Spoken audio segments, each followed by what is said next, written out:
London ने, the venerable times London, पूर्व प्रधानमंत्री ब्रिटेन के गॉर्डन ब्राउन ने यह कहा है कि ये वही लोग हैं जिन्होंने, जब मेरे बच्चे की तबीयत इतनी ज्यादा खराब थी, इन्होंने जान करके मेरे फोन रिकॉर्ड्स छापे, मेरे हाउसिंग सोसाइटी में क्या बातचीत हो रही थी वो छापा.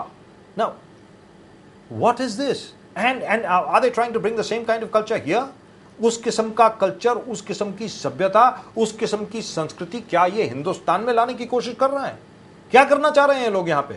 मुझे तो ऐसा लगता है, मैं फिर बोल रहा हूं, मुझे ऐसा लगता है कि कहीं ना कहीं यहां पर किसी बहुराष्ट्रीय कंपनी का हाथ है. I think there is some multinational involved over here. I think there is somebody involved over here who wants access to those funds which are at the moment lying invested in PSCL and other such companies. ऐसी जितनी भी और कंपनियां हैं वहां पर जो investment पड़ी है, लोगों की नजर शायद उस पर है कि किसी भी तरीके से इस कंपनी को तोड़ा जाए, इसके टुकड़े टुकड़े कर दिया जाए. आखिर में जो भी निवेशक हैं उनको निवेश तो कहीं करना ही है, हो सकता है कि वो आपके पास आकर के निवेश करेंगे. लग ऐसा रहा है. प्रदीप. एग्जैक्टली सर, आपने जिस ब्रांड ऑफ जर्नलिज्म के बात किए, वही सेम फोर स्टेप्स, वही same systematic approach towards how they were conducting their business out there, the same conduct has been conducted, they have conducted here. Number one, आप एक के बाद इंसिडेंसेस देख सकते हो, किस प्रकार से एक कंपनी को बार बार हाईलाइट करना, किस प्रकार से जो लोग दूसरे कंपनीज के दरवाजे पर आके पैसे मांग रहे हो, वहां के शॉट्स लेकर इस कंपनी के फुटेज के साथ मर्ज करना, जो पिक्चर देखने आए लोग उनके पास कैमरा पैन कर ये कहना कि ये लोग ये फलाना कंपनी के काउंटर से पैसा मांगने के लिए आए और पैसा नहीं मिल रहा, पैसे के लोगों को जरूरत है. नाउ इफ यू से एक के बाद एक स्टेप्स, यही दिखाता है कि वेस्टेड इंटरेस्ट, जिस प्रकार से एक वेस्टेड इंटरेस्ट क्रिएट करके एटमॉस्फेयर विशेड करने वाली बात है, to create insecurity in the minds of the investor, to create an environment of panic among the investors, to create an environment among the investors that they go and do run on the company. Now, this kind of entire sequence of operation, the way they have conducted it, it comes out openly out here that they have got only one agenda, is to harm the company's interest. Now, That's the point is, various points, during the course of investigation, even they have to investigate whether this particular company comes under the particular act or what comes under the very thing that the DM is talking about. That's right. अगर कोई DM कहता है कि fraudulent companies हमको बंद करना चाहिए, तो definitely करना चाहिए, but आप जेन्युइन कंपनीज को उसमें मर्ज करके इस पूरे वातावरण को एक वन साइडेड अप्रोच एक ही कंपनी के खिलाफ आप जिस प्रकार से करना चाहते हो, that the same brand of journalism that you are talking about that's prevalent there and which force the closure of the paper out there, and the same brand is being followed out here to see that the investors, the panic sort of environment is created among the investors. They have the run of the company.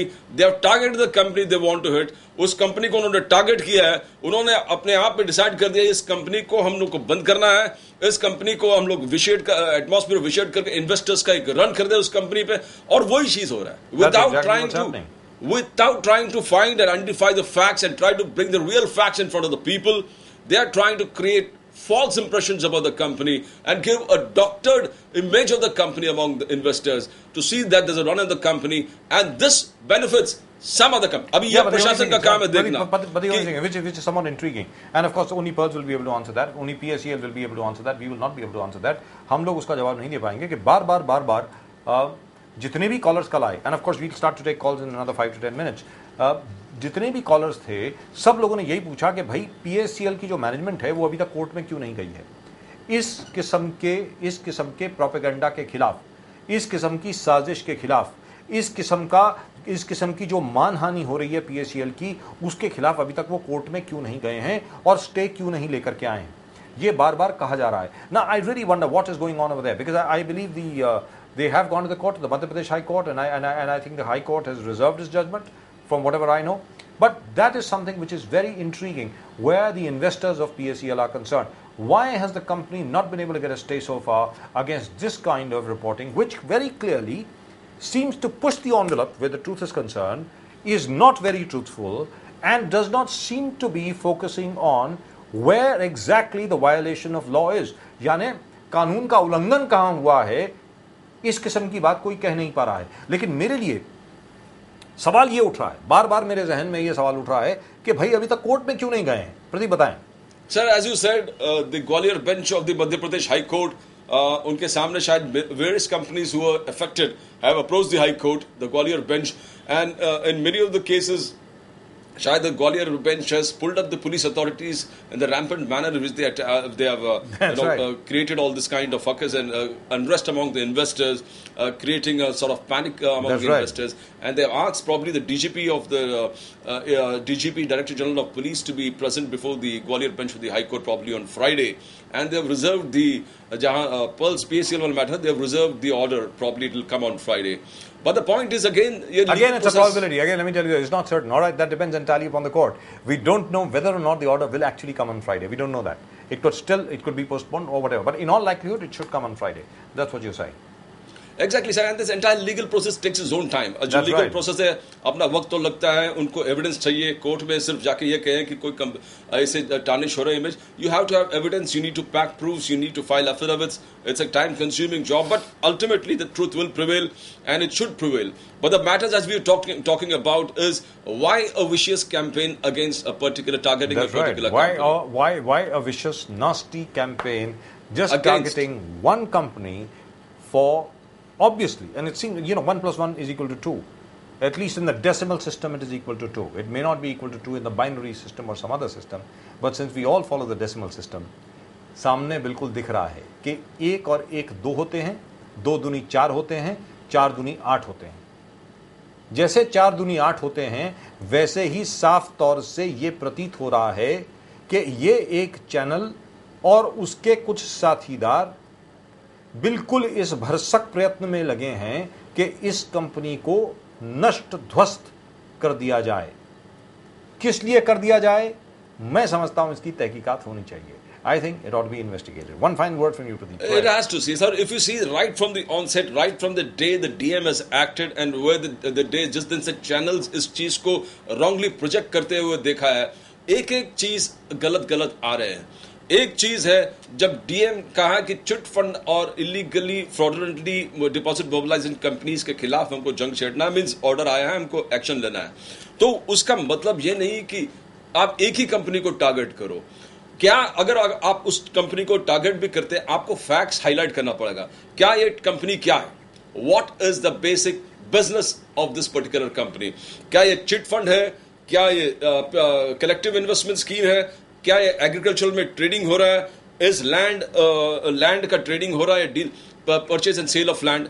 Number 2, इस company का legitimate business है कि नहीं?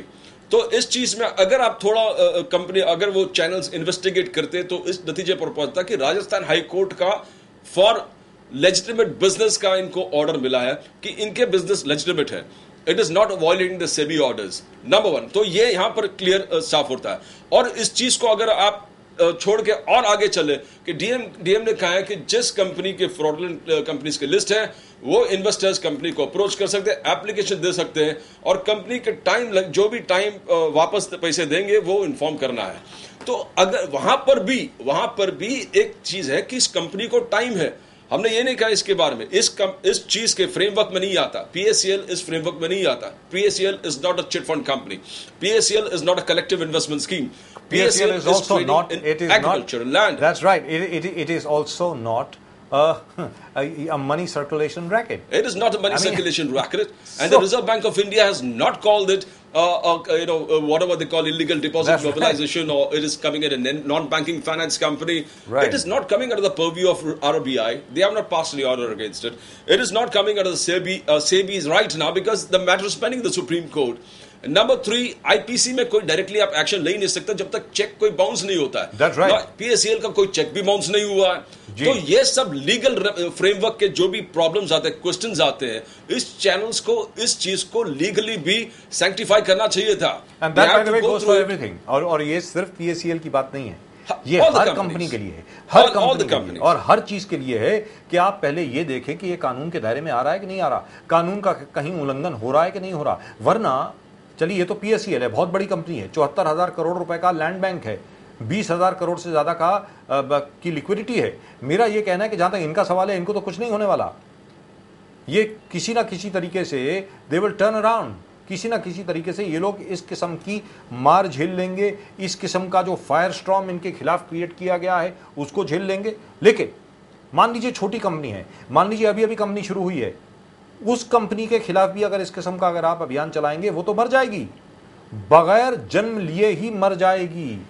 उनको compensation कौन देगा, उनका क्या हाल होगा। और इसके अलावा पीएससीएल, अभी तो अगर पीएससीएल की बात कर रहे हैं, उनके जो निवेशक हैं, उनके जो जेन्युइन निवेशक हैं, असल में जिन लोगों को पैसा मिल रहा है और कंपनी का कोई इंटेंशन नहीं है, कोई इरादा नहीं है आपके पैसे लेकर के भागने का, उन निवेशकों को जो तनावग्रस्त स्थिति का सामना करना पड़ रहा है, उसके लिए जिम्मेवार कौन है।